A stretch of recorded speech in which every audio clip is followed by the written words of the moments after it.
Your Excellencies, ladies and gentlemen, welcome to Buckingham Palace for the formal opening of the Commonwealth Heads of Government meeting.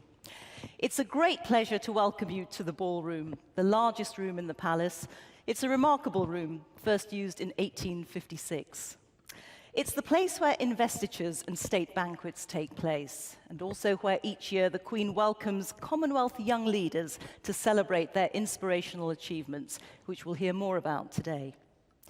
The ceremony will last for 45 minutes and feature short speeches from the Prime Minister of the United Kingdom as the host of the summit and the incoming chair in office, the Secretary General of the Commonwealth, the Prime Minister of Malta as the outgoing chair in office, and finally, Her Majesty the Queen. There'll also be performances of 2 unique musical collaborations representing the 6 continents of the Commonwealth. The ceremony will begin with the arrival of the heads of government, members of the royal family, and Her Majesty the Queen, accompanied by His Royal Highness, the Prince of Wales. You'll be invited to stand for the national anthem, which will be sung by Emily Sandé, followed by a welcome from the Prince of Wales. But I now ask you to remain seated while we give a warm welcome to our Commonwealth Heads of Government.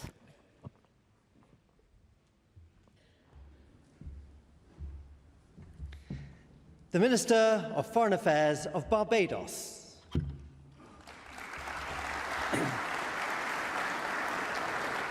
The Minister for Foreign and Home Affairs of Belize. The Deputy Prime Minister of St Vincent and the Grenadines.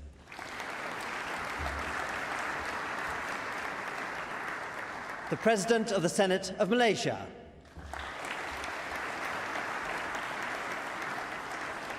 The Vice President of the United Republic of Tanzania.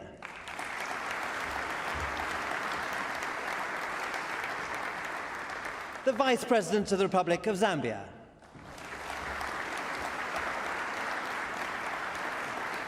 The President of the Republic of Sierra Leone.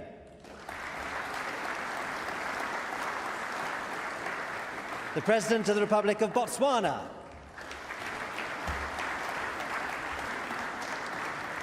The President of the Republic of South Africa.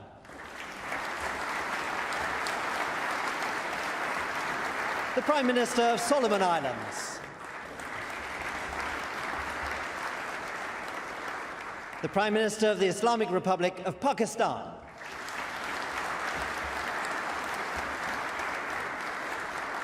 The Prime Minister of the Commonwealth of the Bahamas.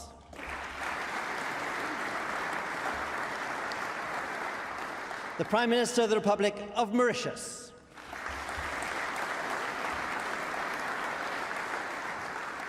The President of the Republic of the Gambia.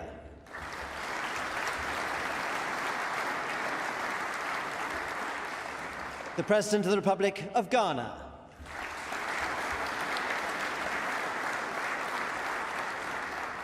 The President of the Republic of Seychelles.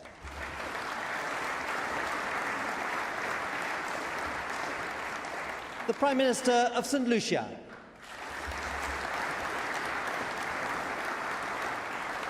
The President of the Republic of Kiribati.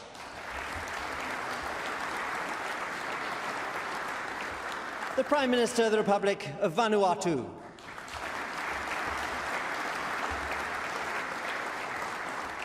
The Prime Minister of Jamaica.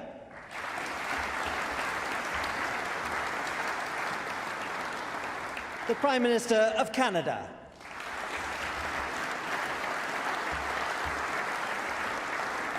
The Prime Minister of the Commonwealth of Australia.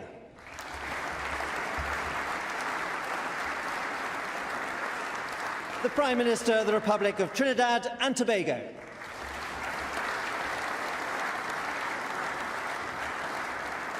The Prime Minister of the Cooperative Republic of Guyana.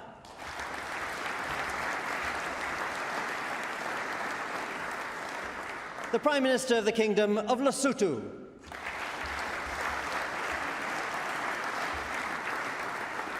The President of the Republic of the Nambia.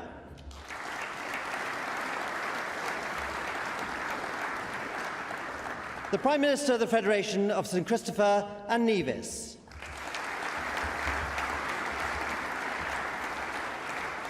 the President of the Republic of Mozambique,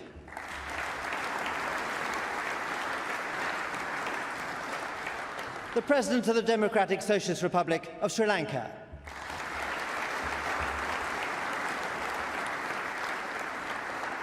the Prime Minister of the Kingdom of Tonga,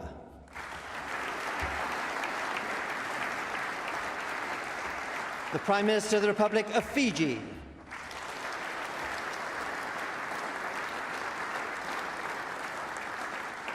the Prime Minister of Antigua and Barbuda,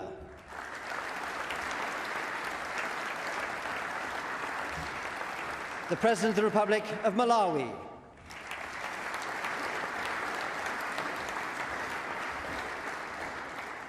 the Prime Minister of the Republic of India,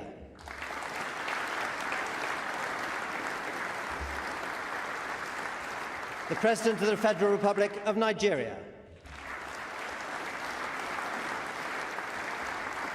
the Prime Minister of Tuvalu,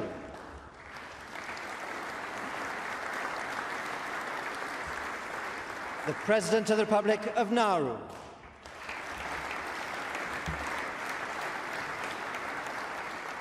the President of the Republic of Kenya,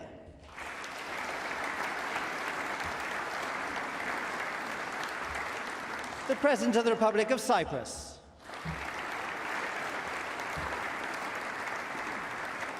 the Prime Minister of the independent state of Papua New Guinea,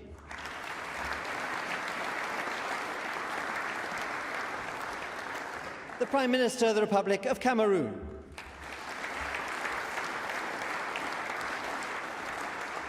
the Prime Minister of the People's Republic of Bangladesh,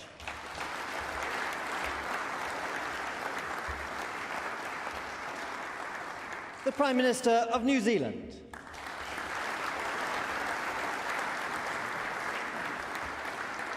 the Prime Minister of the Kingdom of Swaziland,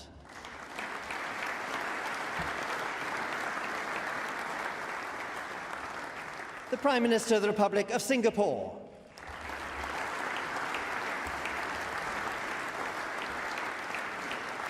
the Prime Minister of the Commonwealth of Dominica,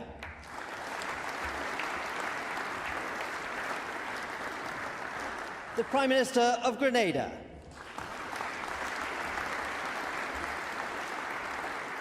the President of the Republic of Rwanda, the Prime Minister of the independent state of Samoa,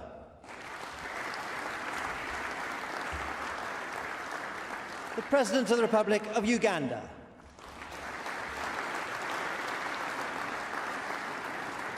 and His Majesty the Sultan Anyangdi Pertuan of Brunei Darussalam.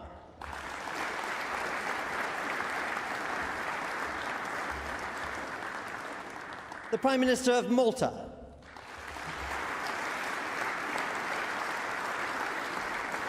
the Prime Minister of the United Kingdom, and the Commonwealth Secretary-General.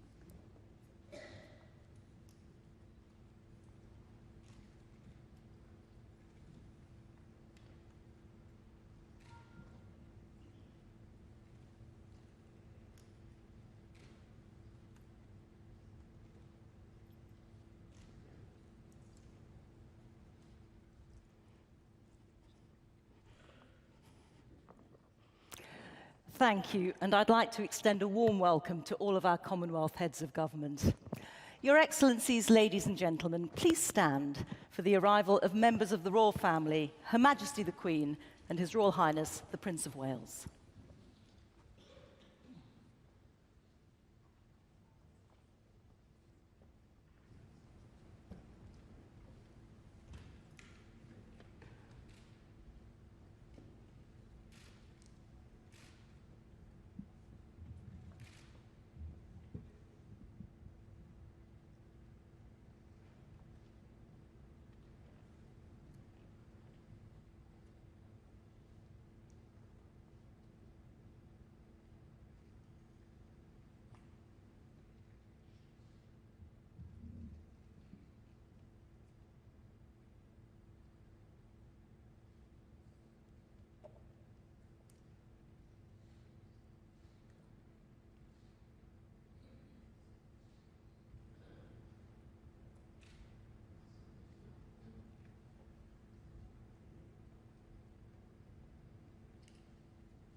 Thank you, Emily. Could I ask everyone to be seated? The Prince of Wales will now officially welcome us to Buckingham Palace today.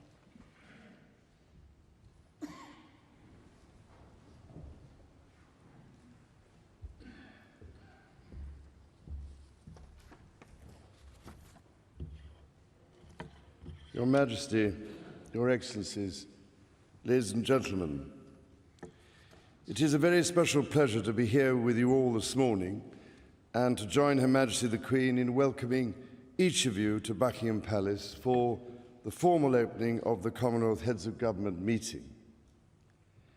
This is an occasion to celebrate with renewed pride our remarkable Commonwealth family, particularly as it follows so hard on the heels of the 21st Commonwealth Games on Australia's Gold Coast, at the opening of which I was proud to have been asked to represent Her Majesty.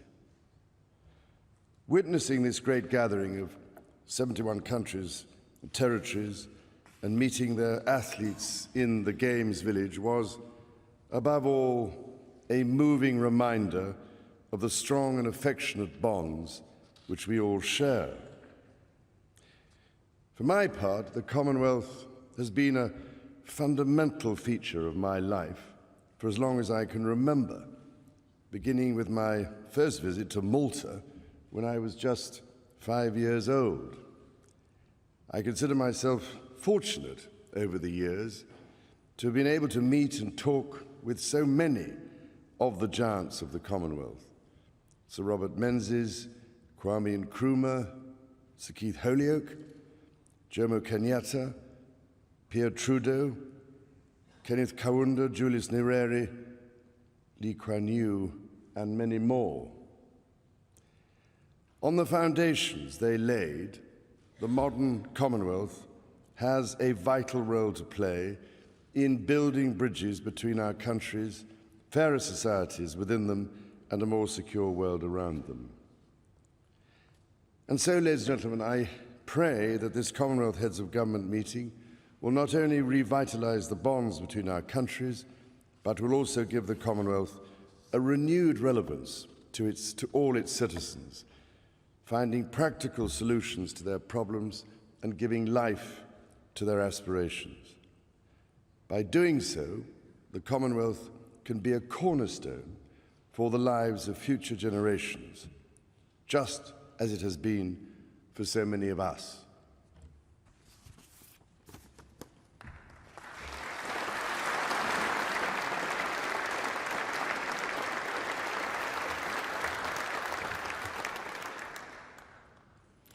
Thank you, Your Royal Highness. The UK is delighted to host the Commonwealth Heads of Government meeting or CHOGM in the UK for the first time since 1997. One constant throughout the Commonwealth's remarkable history has been the dedication, insight, and experience that the Queen has given. The role she's played is much admired. The formal opening has always served as a vibrant and visible expression of our diversity, and the ceremony this year is inspired by the theme Towards a Common Future. You will now hear a musical performance from 6 singers drawing on vocal styles and traditions from around the Commonwealth. The performance has been created especially for today and is based on a song that's become a youth anthem, Unwritten.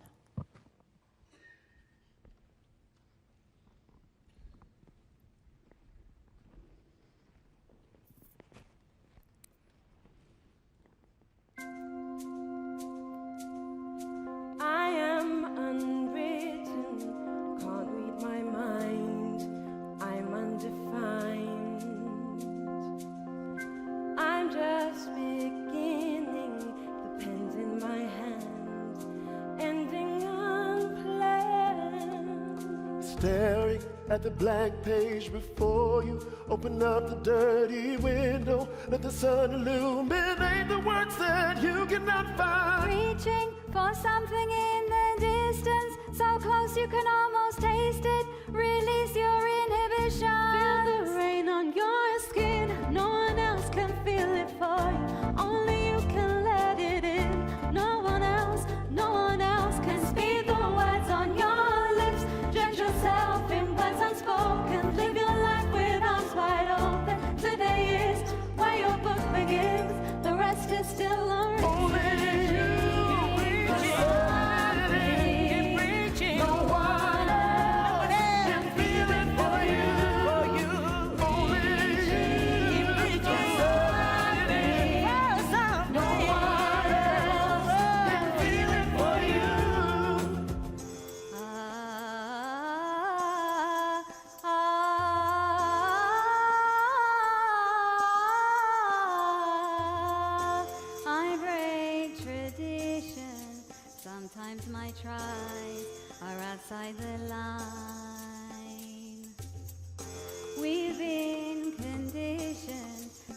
make mistakes, but I can't live that way. Staring at the blank page before you, open up the dirty window, let the sun illuminate the words that you cannot find. Reaching for something in the distance, so close I can almost taste it. Release your inhibitions, feel the rain on your skin. No one else can feel it for you, only you can let it in.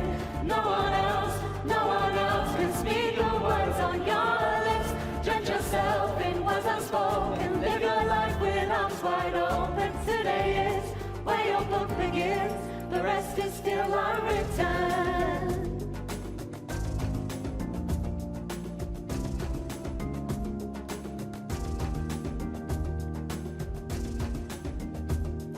Staring at the blank page before you, open up the dirty window, let the sun illuminate the words that you cannot find. Reaching for something in the distance, so close you can almost taste it. Release your inhibitions, feel the rain on your skin. No one else can feel it for you, only you can let it in.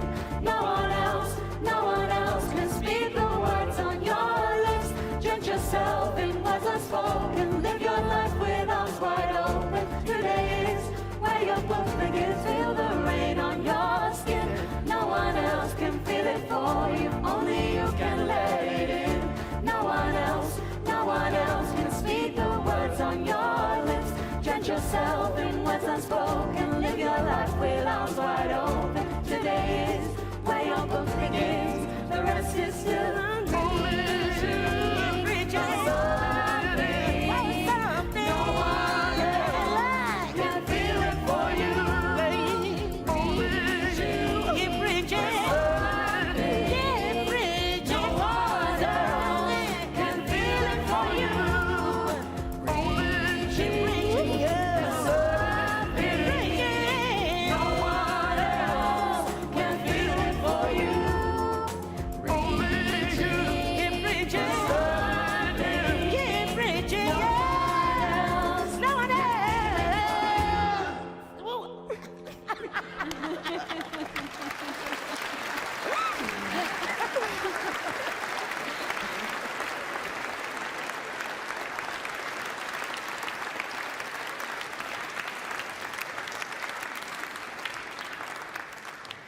Thank you. It's now my pleasure to invite the host of the summit, the Right Honourable Theresa May, Prime Minister of the United Kingdom, to speak.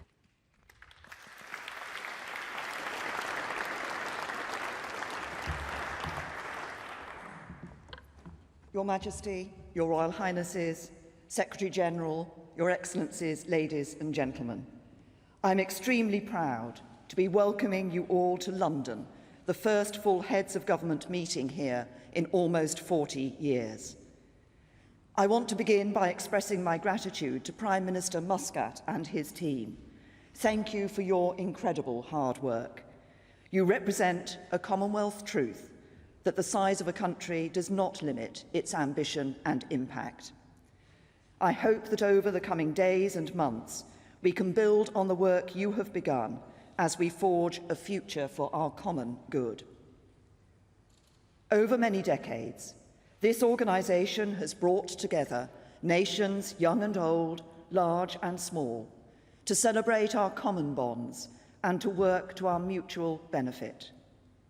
There have been difficulties, successes, controversies, but I believe wholeheartedly in the good that the Commonwealth can do.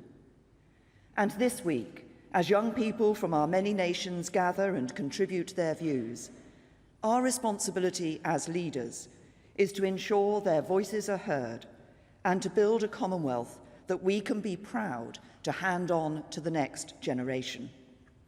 For in the Commonwealth, we have an incredible opportunity. An opportunity to show just what can be achieved through coordinated action and cooperation, to seize the possibilities open to us as member countries, and together to take on some of the 21st century's biggest questions. How we support our most vulnerable member states as we tackle climate change and improve the health of our oceans, creating a more sustainable Commonwealth. How we develop through trade, pushing back against protectionism for a more prosperous Commonwealth. How we respond to threats to the rules-based international order and from cyber attacks, creating a more secure Commonwealth. And how, in all of this, we advance those common values which our organisation has always stood for: democracy, human rights, tolerance, and the rule of law, so that we establish a fairer Commonwealth. These are problems nations cannot solve alone, but by working together, we can make a real difference. Over the past 3 days, we have seen the power of the Commonwealth in action at the forums for business leaders, young people, women, and civil society. These discussions have demonstrated the vibrancy and creativity of our organisation, focusing on issues such as improving trade, youth unemployment, education, and health, all of which have the potential to transform people's lives. And I'm looking forward to taking these issues further with the heads of government over the next 2 days. Finally, on behalf of all of you assembled here in Buckingham Palace, I want to offer my heartfelt thanks to Your Majesty, Head of the Commonwealth. This week, you have opened your homes to us here in London and in Windsor. Over many years, you have been the Commonwealth's most steadfast and fervent champion. You have been true to the deepest values of the Commonwealth, that the voice of the smallest member country is worth precisely as much as that of the largest, that the wealthiest and the most vulnerable stand shoulder to shoulder. You have seen us through some of our most serious challenges, and we commit to sustaining this Commonwealth which you have so carefully nurtured. For your service, for your dedication, for your constancy, we thank you.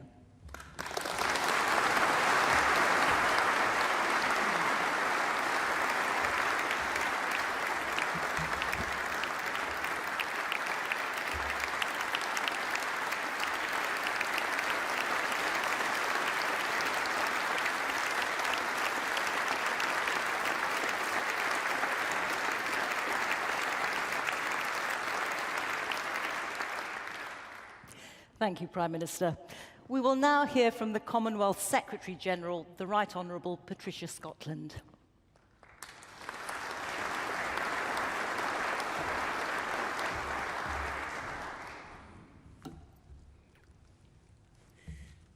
Your Majesties, Royal Highnesses, Excellencies, distinguished delegates, friends and colleagues. Our presence in this place, united in purpose and aware of the many millions we represent, is a supreme expression of faith in the Commonwealth, a Commonwealth of people.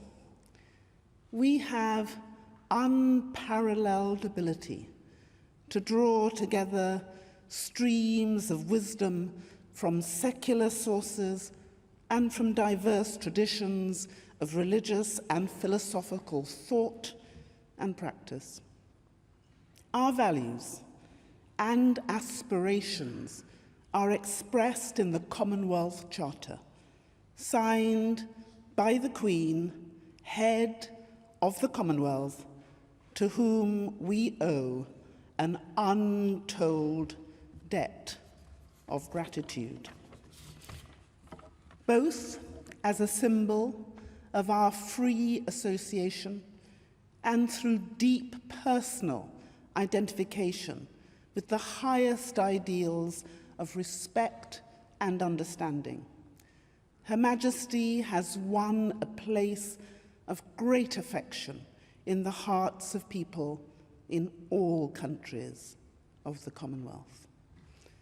On occasions such as this, we become freshly aware of relationships we cherish and of inheritances being carried forward by successive generations. New energy and vitality are added as younger members take up responsibility and become active within the circuitry of Commonwealth connection. Commonwealth heads of government meetings are distinctive for being both receptive and responsive to the needs of all, especially the young, the marginalized, and the vulnerable. Our dialogue is different because there is a special dynamic in our Commonwealth ecosystem. We can think back to the Langkawi Declaration on the Environment, made at the 1989 Commonwealth Heads of Government meeting in Malaysia. A visionary and pioneering statement, and that early blossom now bears fruit in initiatives such as the Queen's Commonwealth Canopy and our current work on the Commonwealth Blue Charter and the Blue Economy. Such continuing abundance and productivity depend on processes of refreshment and renewal that are essential for the continuing vitality and development of any organism. Numerous examples show Commonwealth synergy accelerating progress to tackle climate change and plastic pollution, to eliminate child, early and forced marriage and modern slavery, to eradicate polio and malaria, and to reduce the prevalence of non-communicable diseases, upholding democracy, the rule of law, and human rights.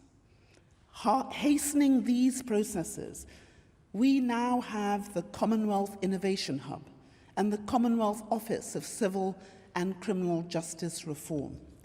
The Commonwealth Heads of Government meeting is a springboard for action.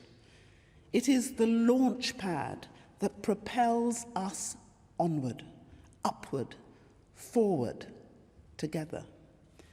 We are the believers.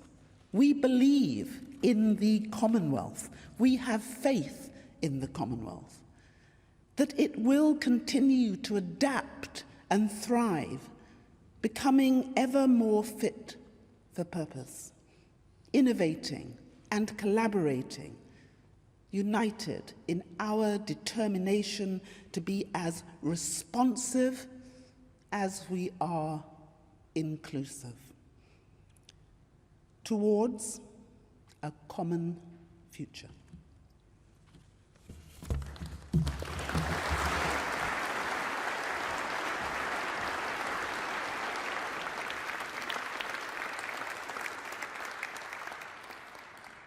Thank you, Secretary-General. You'll see that there are a number of young leaders who are with us today, and two of them will now share their remarkable Commonwealth stories. Devika Malik and PJ Cole are recipients of the Queen's Young Leaders Award, which celebrates exceptional people who are using their skills to transform lives in their own communities and to drive change across the Commonwealth. I now invite Devika and PJ to tell us about their experiences.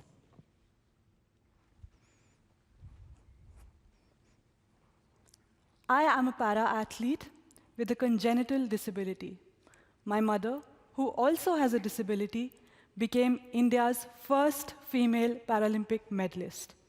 Together, we established the Wheeling Happiness Foundation. Our aim is to give young people with disabilities confidence and independence through sport and equip them with life skills.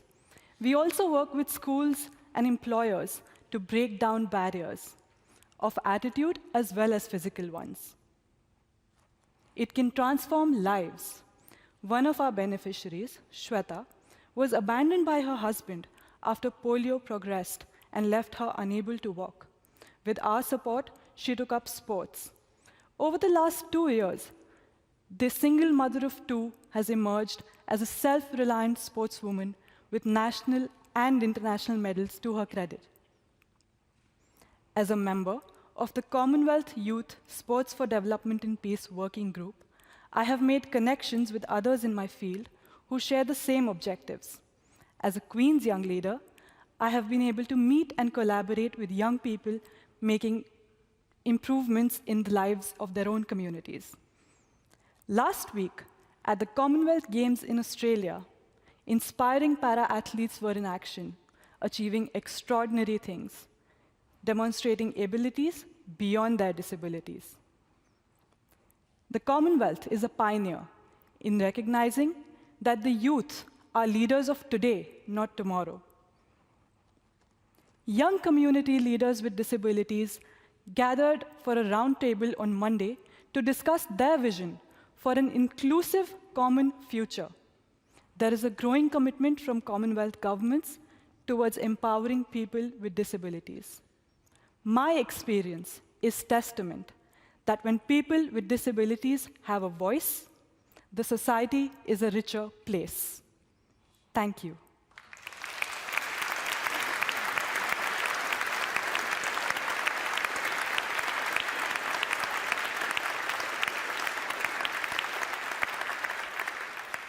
I now hand over to PJ.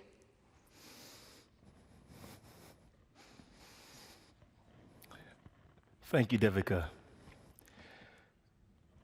I would like to share with you the remarkable story of how a group of former child soldiers have become community leaders and are rebuilding their nation.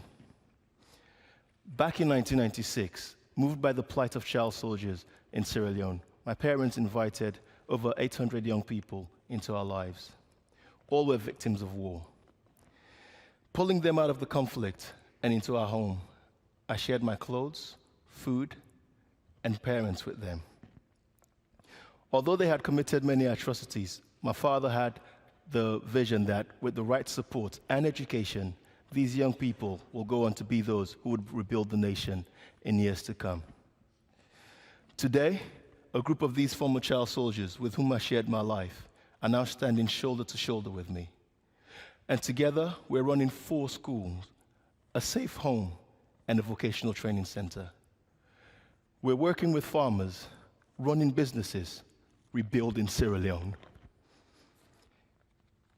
Faced with the atrocities of the Ebola disease in 2014, our team of former child soldiers started a new fight to end Ebola. We designed an Ebola education program which equipped over 100,000 people with life-saving knowledge. We provided support to over 12,000 quarantined individuals. We also partnered with others to build an Ebola treatment center, which treated over 270 people. In the last 6 years, we've had to deal with Ebola, cholera, floods, and most recently, a mudslide that killed over 1,000 people and left many young children orphaned. We have also supported colleagues in the UK, in Mozambique, and in Dominica in diverse ways. See, during this week's Youth Forum, a colleague pointed out to me that it is time to move away from merely talking about including young people to recognizing that our young people in the Commonwealth are proffering solutions to some of the biggest challenges that face us. And my experience bears that out. Thank you.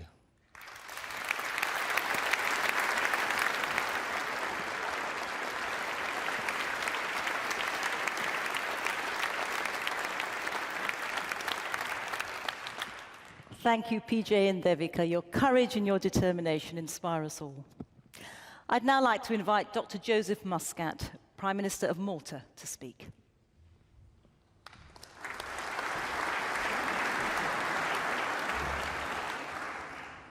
Your Majesty, Royal Highnesses, Excellencies, ladies and gentlemen. It has been quite a journey since we last met in Malta more than 2 years ago. The world is a different place. Things we took for granted are now rooted in deep uncertainty. And while progress continues to be achieved, this is uneven and unleveled. Despite this, the Commonwealth, our Commonwealth, is experiencing a rekindled interest, with our family growing and positive changes happening. As Malta concludes its term as chair for the second time in a decade, we wish the United Kingdom the very best for the 2 years ahead. I will not list the achievements and the works in progress.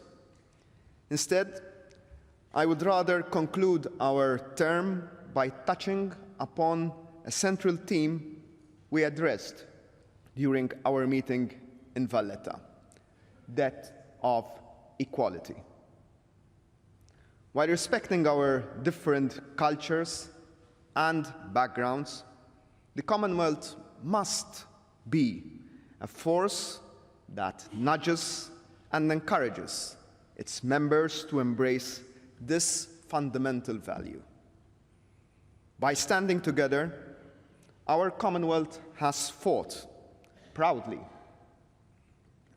for equality amongst different races, at a time when such equality could not be taken for granted.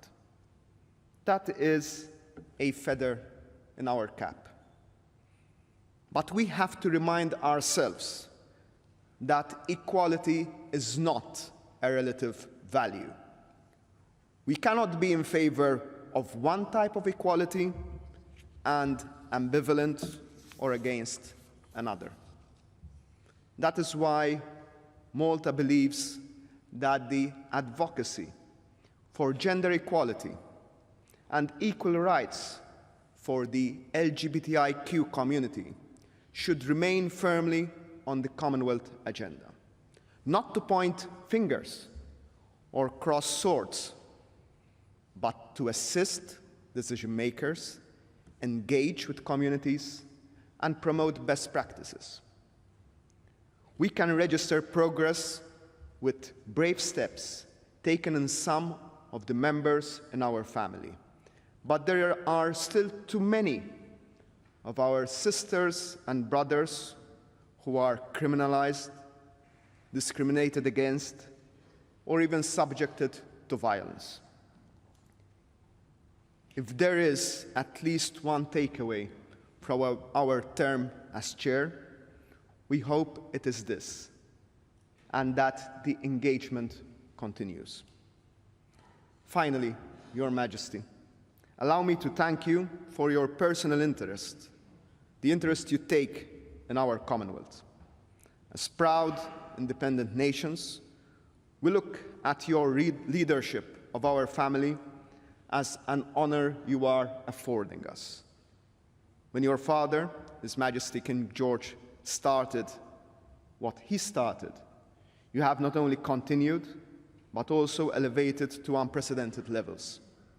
We are equally elated by the vigor with which His Royal Highness, the Prince of Wales, actively participates in Commonwealth affairs and puts a strong Commonwealth dimension in his various national and global initiatives.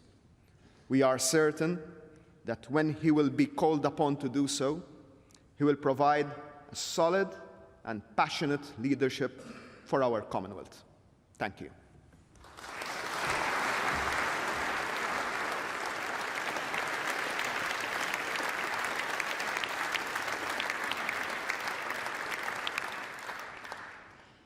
Thank you, Prime Minister.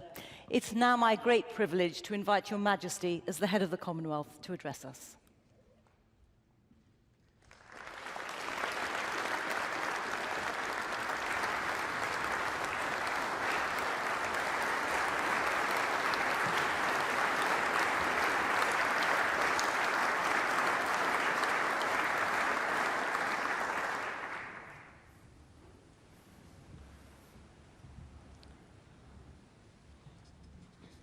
Prime Minister Muscat, Prime Minister May, Secretary General, ladies and gentlemen. Having on so many occasions been welcomed to opening ceremonies around the Commonwealth, it is a pleasure this time to welcome you to my own home. Here at Buckingham Palace in 1949, my father met the heads of government when they ratified the London Declaration, which created the Commonwealth as we know it today, then comprising just 8 nations. Who then, or in 1952, when I became head of the Commonwealth, would have guessed that a gathering of its member states would one day number 53, or that it would comprise 2.4 billion people? Put simply, we are one of the world's great convening powers, a global association of volunteers who believe in the tangible benefits that flow from exchanging ideas and experiences and respecting each other's point of view. And we seem to be growing stronger year by year. The advantages are plain to see.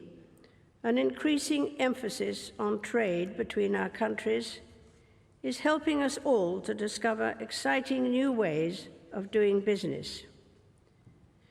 And imaginative initiatives have shown how together we can bring about change on a global scale. The Commonwealth canopy has emphasized our interdependence, while the Commonwealth Blue Charter promises to do the same in protecting our shared ocean resources. The Queen Elizabeth Diamond Jubilee Trust is providing life-changing eye treatment to many thousands through the generosity and cooperation of the nations represented here today.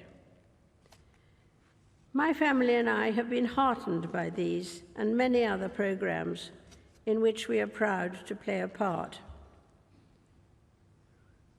I'm glad to see that young people connecting through technology are becoming ever more involved.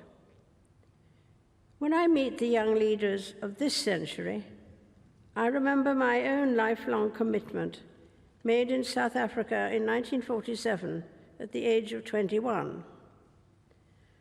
As another birthday approaches this week, I'm reminded of the extraordinary journey we have been on and how much good has been achieved. It remains a great pleasure and honor to serve you as head of the Commonwealth and to observe with pride and satisfaction that this is a flourishing network. It is my sincere wish that the Commonwealth will continue to offer stability and continuity for future generations, and will decide that one day the Prince of Wales should carry on the important work started by my father in 1949. By continuing to treasure and reinvigorate our associations and activities, I believe we will secure a safer, more prosperous and sustainable world for those who follow us. A world where the Commonwealth's generosity of spirit can bring its gentle touch of healing and hope to all. Mindful, as always, that this summit of Commonwealth leaders draws its mandate and authority from our member countries collectively, it gives me great pleasure to declare this meeting of the Commonwealth Heads of Government open.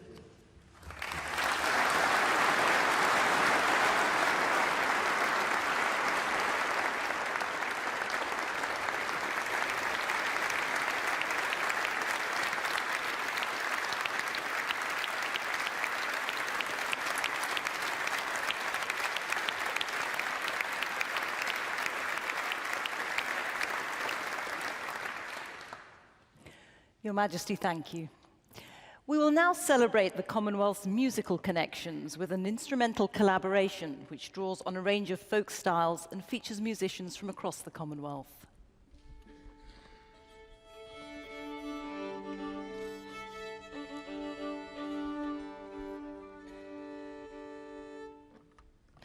Please now enjoy this musical performance of Shepherd's Hay.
Thank you. That concludes the formal proceedings. However, in time-honoured Commonwealth tradition, we'll now take a brief pause for the family photograph with Your Majesty and with all the heads of government. This is a historic moment captured at every Commonwealth Heads of Government meeting since they began.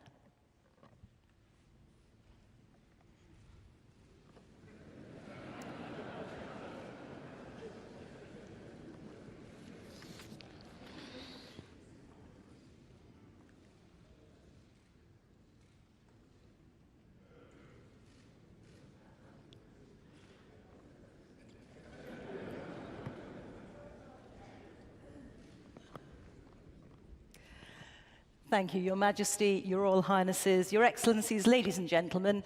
We wish you well for a successful and productive day of discussions.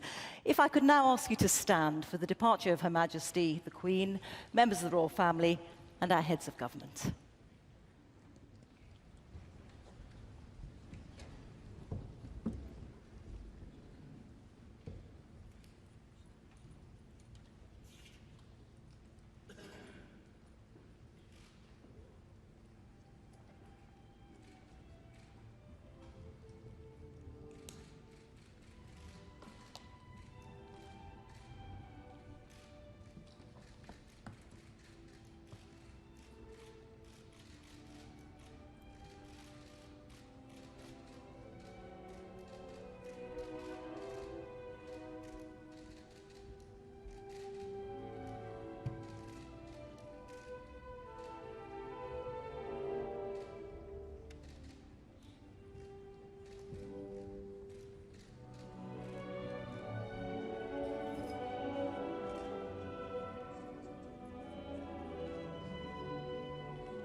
tight, nice and tight. Keep going forward, nice and tight.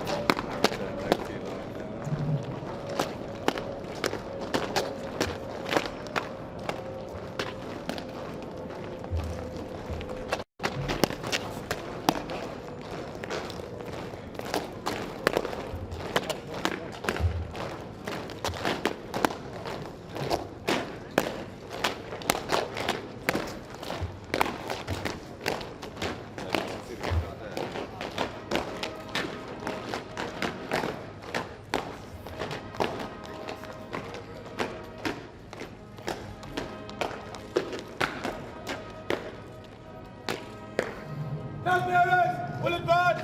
Left, turn.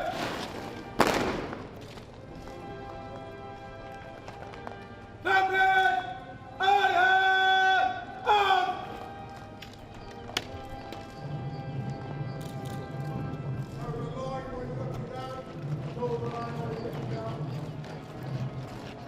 Toe the line.